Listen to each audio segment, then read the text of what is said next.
So last Sunday was Father's Day, so I opened all of worship with a dad joke, and that went so well. I thought I'd, open the sermon with something along the same vein. How many Presbyterians does it take to change a light bulb? Anybody know? Wow, there's a lot of answers. Change is the correct response. We are a traditional people, right? We like things the way that they have been. We're a little nervous about change in general. Even if you decide, maybe I do want to make a change. Even if you decide to do it, still hard.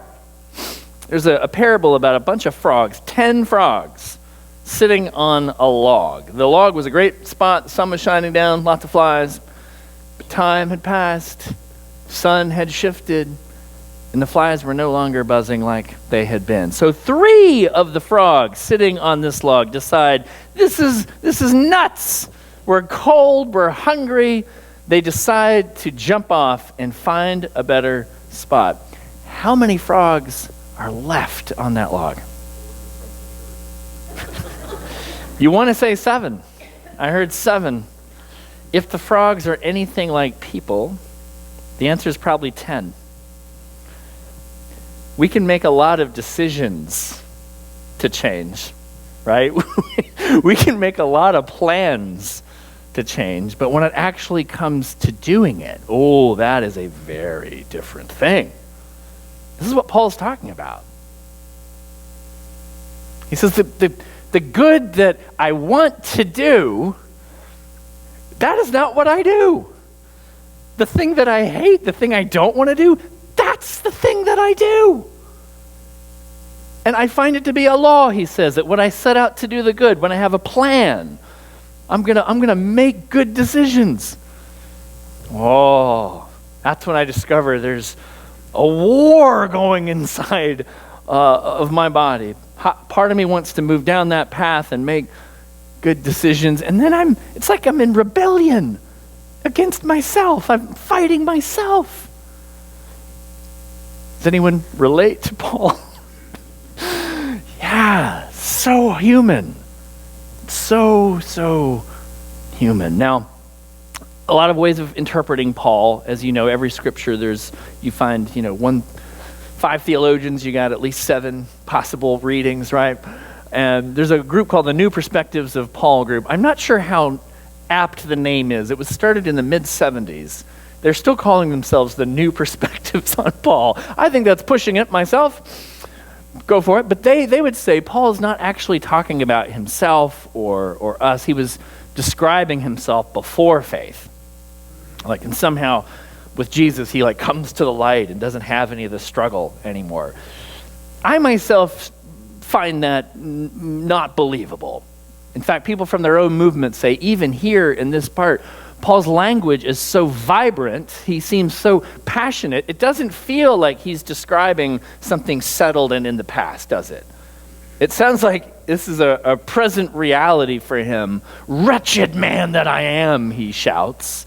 That sounds like it's something real. There's a whole other tradition, and it goes all the way back to Martin Luther, that says what Paul's describing is how all of us are as people of faith. That this is what a good person of faith is like. That part of us knows the good and wants to do the good, and then another part of us struggles. It's hard. That's why Luther says we are simul justus, at the same time just, et peccator. Simul justus et peccator. At the same time we are just and we are sinful.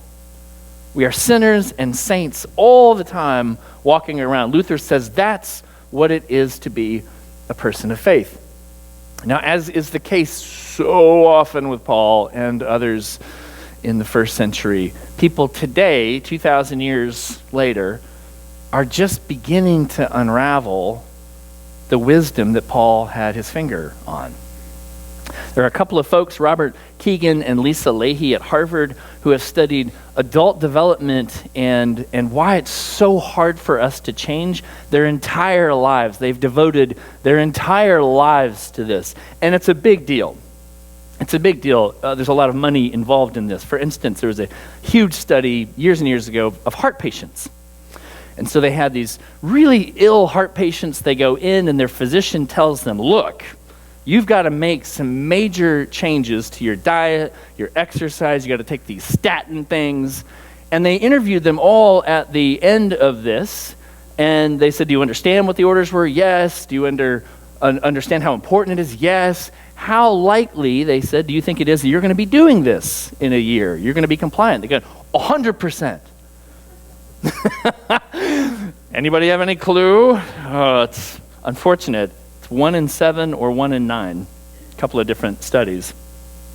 Only 1 in 7 or 1 in 9 of us, when faced with the choice of you have to change or you will die, are able to make those changes, even when we want to.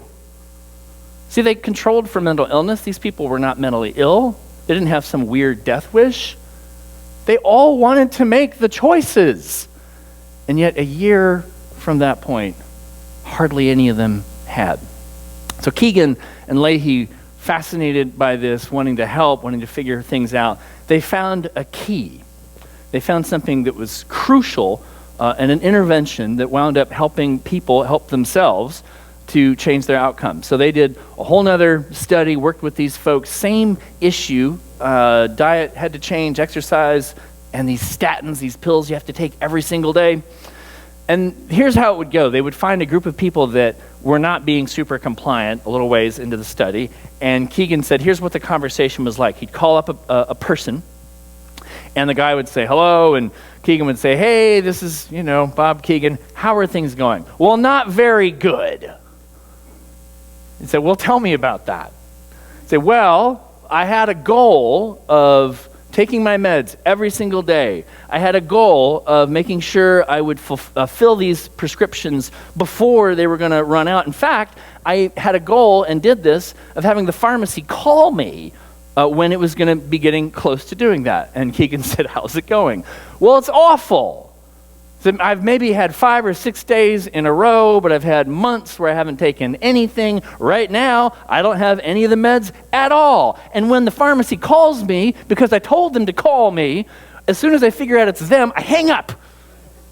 I don't even want to hear it. And Keegan goes, hey, first I want to commend you. Like, you are facing that you have a goal and it's not going well. That takes guts. A lot of the folks would even drop out of the survey, of the study, because when they were uncompliant, they didn't even want to have that conversation because it's embarrassing. So he said, way to go you for at least knowing like things are hard. And then here's what's amazing. This is the magic question. He said, I'm curious though. I wonder what it is that you are nervous about or frightened of if you were to follow the protocol. And the guy responds angrily, are you kidding me? The doctor told me if I don't take these meds, I could die. What do you think about the response to his question? Just from a formal, how did he respond to the question that was asked?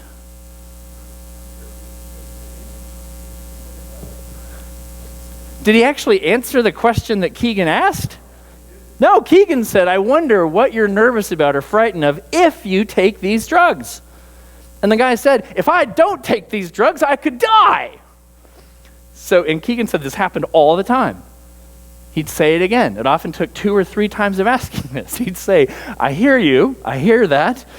I'm wondering what you're frightened of if you do take the meds. And the guy said, are you deaf? My doctor said if I don't take these, I could have a stroke or a heart attack and die. Keegan goes, right. Heard that. I'm asking a different question. Imagine yourself out a year from now and you're taking these drugs every day. Is there something about that you're uncomfortable with or is frightening? And the guy was quiet. That is the sign, by the way, of a powerful and good question. When you ask someone a good question and they're quiet, it means that they're having to think. Right? They're not going on the same neural pathway they were. You've put them on a new pathway that's, And the guy thought about it. And he said, that's actually a really good question. I've never considered that. But he said, yeah. He said, if I imagine myself out in a year and I'm taking pills every single day, that means I'm an old man and I've got 1 foot in the grave and I'm 58. I'm in the prime of my life. If I have to take pills every day, I'm like my father who's in a memory care ward, who I'm not visiting. Thank you very much for reminding me about that. Keegan was like, whoa. All of this passion and energy, and all reasonable, right? This guy wanted to make positive changes. He had his foot on the gas, and this notion of having to take pills every day, of being put out to pasture, nobody likes to feel like that. So underneath, in secret, he had his foot on the brake at the same time. But Keegan said once he was able to surface both of these competing voices, that's when the man was able to then begin to go, the side effects aren't bad, and if I do take these, then I can be that thriving man who's in the prime of my life. That man was able to be compliant by the end of the year, and so many others who are able to surface this. The thing is, we have to be able to have visibility to the fight that's going on inside of us, or we can't make any headway. You can't fight what you can't see or acknowledge. Right? The good that I want to do, that's not what I'm doing. The thing I don't want to be doing, that's the thing I do, Paul says.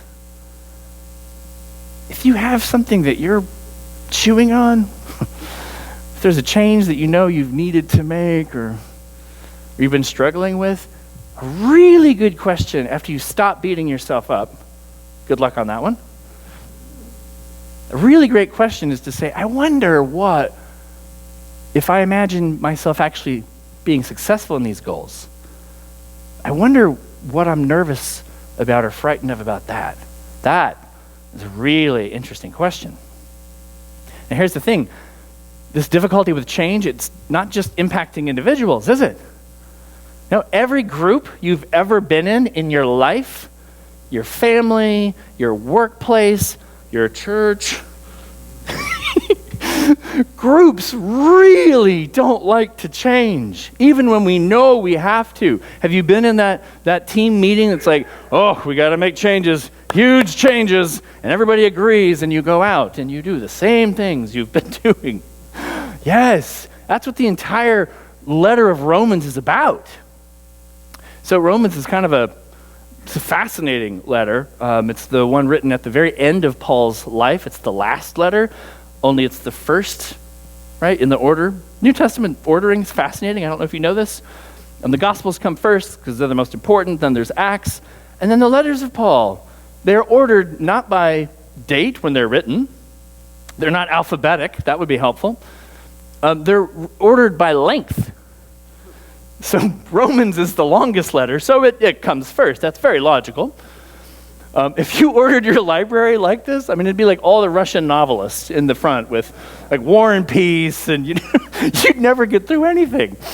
So Romans is first, but it's at the end of Paul's life. This is the last letter, and he's writing it because everything had gone horribly wrong in the church. The plan for the church, how it was supposed to be, everything had changed and had gotten wonky. So if you remember back when Jesus was starting this thing out, what faith is Jesus? Jewish, thank you, good. Jesus is Jewish. All of his disciples are Jewish. The whole idea behind Christianity was that this was going to be a Jewish movement revitalizing Israel itself. Everybody, they agreed on what to wear, what to eat, how to live together. They agreed on all of these things. They were just adding Jesus in, and everything was going to be amazing. Except how did Israel, what were folks in Israel thinking about this strange message. This is very, very strange indeed. Wait, let me get this straight. There's a dead Jewish guy on a stick who comes back to life. I'm not meaning to be rude. I mean, but it's a very strange belief, and it's normal to y'all. But if you step out of yourself and you're imagining you're hearing it for the first time, this is a very strange belief. And Israel goes, thank you, we're good. I think, things are good here. It's the Gentiles. It's the people who didn't grow up in the synagogue. They go, wait, there's a dead guy on a stick? And he comes back?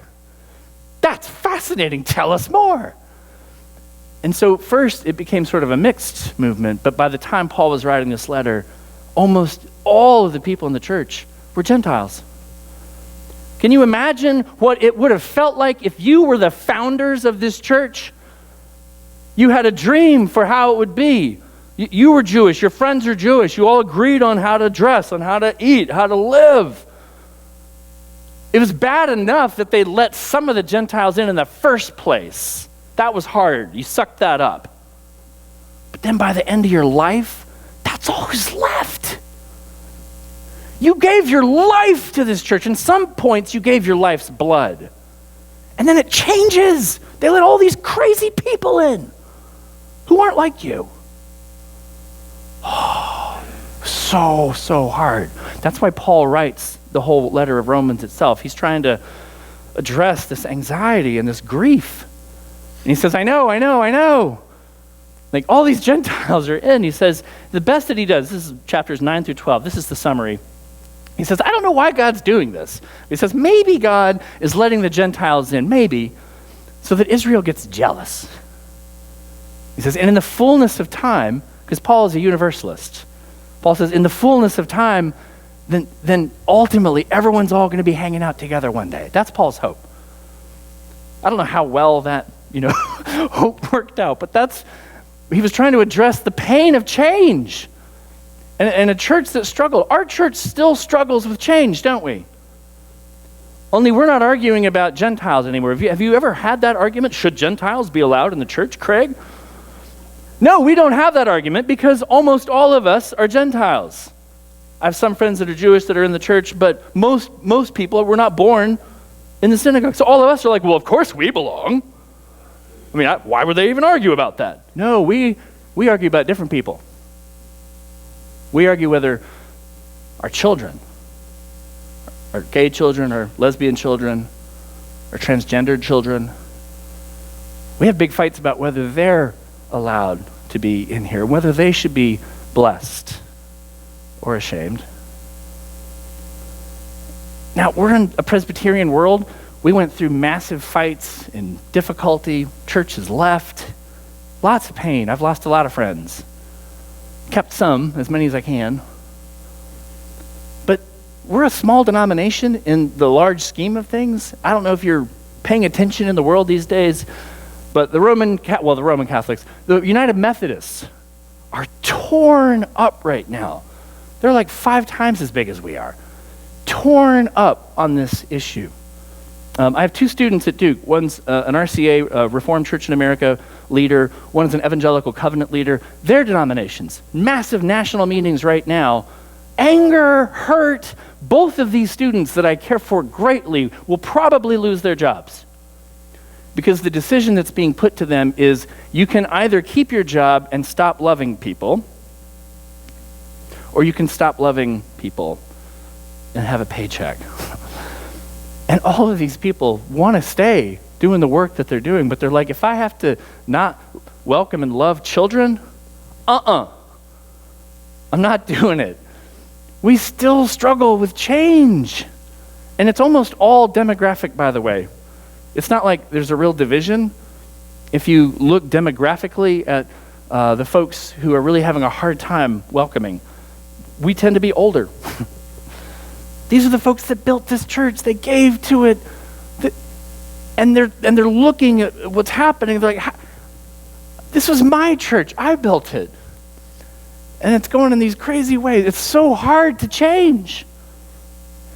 And yet, what's beautiful and amazing is in the midst of these challenging conversations, painful, there are churches that are still finding creative ways to love. Central United Methodist Church, this weekend, they opened their doors to what they call the diversity prom.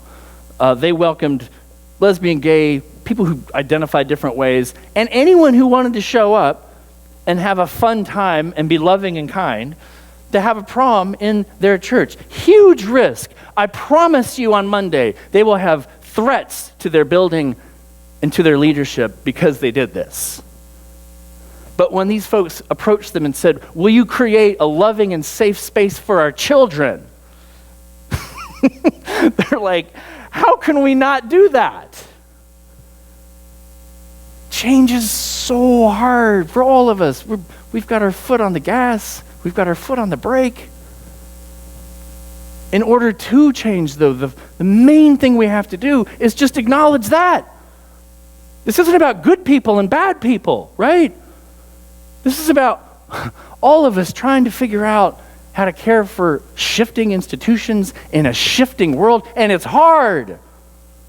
But just to be able to surface saying, hey, I want to be loving, and I also love the tradition. I like things how they used to be. That's okay. Because when we're able to say that, that's when we can do something about it, because we're divided inside of us, and we're really good at deceiving ourselves. Keegan closes with a story about a man who, at the end of his workday, every day, stops in at a bar and he orders 3 shot glasses of whiskey. Every day. That's quite the habit. But he drinks his whiskey, thinks about the day, he reflects. It's lovely. And the bartender, though, because he's doing this every day, the bartender, after a while, is curious. He goes, I know it's none of my business, but I'm curious. Why the 3 glasses? I mean, we've got bigger glasses. I could pour you a triple. And the guy goes, oh, no. Let me tell you. I have 3 brothers. We're 2 brothers. And we all used to meet at this bar at the end of the day. We'd have a whiskey. We'd think about the day. We'd give each other a hard time. It was a nice way to connect, right? Well, things are as they are. People move. They've all moved to different cities. So we have all agreed that we're going to all meet at a local watering hole. We're going to order 3 whiskeys. And we're all going to do this at the same time, and we're going to think over our day, and we're going to think about each other, and it's just nice. And the bartender's like, I have never heard of that. That's outstanding. A couple of months go by. Guy goes in. Instead of ordering the 3, this time he says, no. I just need the 2 glasses. Bartender's like, okay. And he just pours the man 2 glasses of whiskey. And that keeps happening day after day. And the bartender, he's nervous about this because he's worried about what the man's going to say. But finally, his curiosity it overtakes him. And he says, it's none of my business. I know this. But I got to ask. You had the 3 glasses. Now you've only been having the 2. Did something happen? And the guy goes, yes, my brothers are fine. But 2 weeks ago, as he drank a shot, I gave up drinking.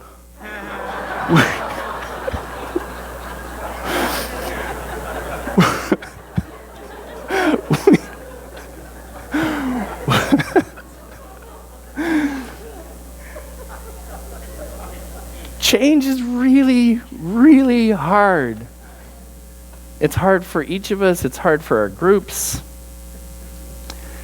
If you think about yourself and something that you want to work on or know you should work on, ask yourself, if you achieved that, is there something that you're concerned or frightened about that? Think about that.